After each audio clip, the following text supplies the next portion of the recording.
No one would help my son until he tried to kill himself because he is too bright. AJ Trafford, who has severe dyslexia and Asperger syndrome, has been put in the top 96% of the country intellectually. But as a result of his learning difficulties, he struggled to keep up with lessons, making him agitated and depressed.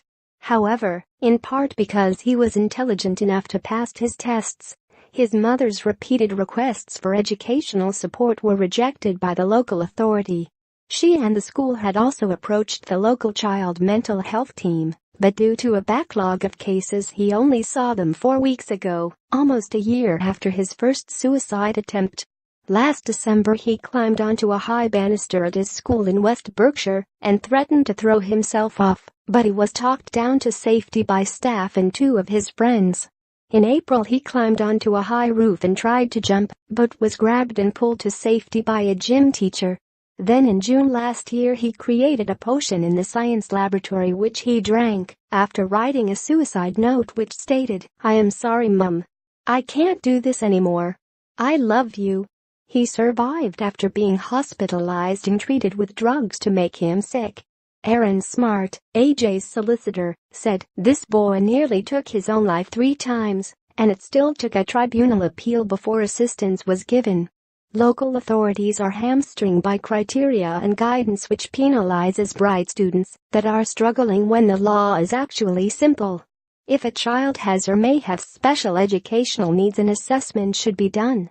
His mother, Tanya, a teacher from Newbury, Berkshire, was convinced his emotional distress was linked to his inability to cope with the education system.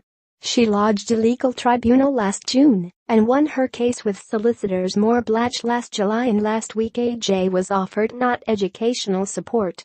Mother of 2 Ms. Trafford, who gave up her job in advertising to teach children with dyslexia after witnessing her son's difficulties, said, "AJ was always a happy boy. He was quirky and had intense interests.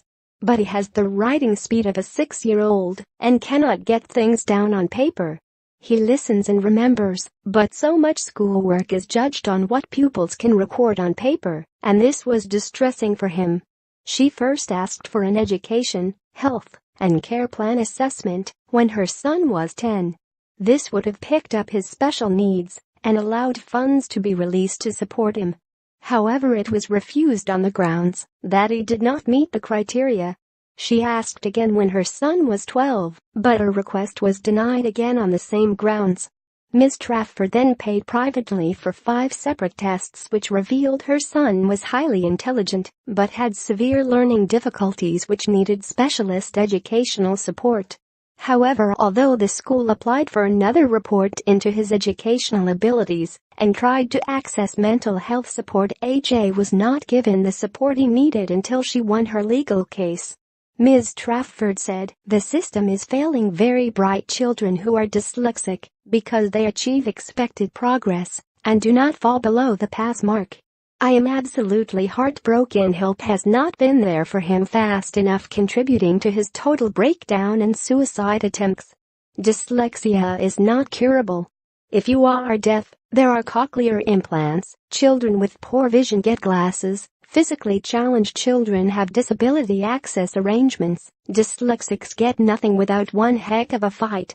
In AJ's case, 3 suicide attempts were not enough. It took his mild high-functioning Asperger's diagnosis and a legal case to get any help at all. A spokesman for West Berkshire local authority said, "With all students, decisions are made based on the information available at the time. We are satisfied the support offered has been timely and appropriate."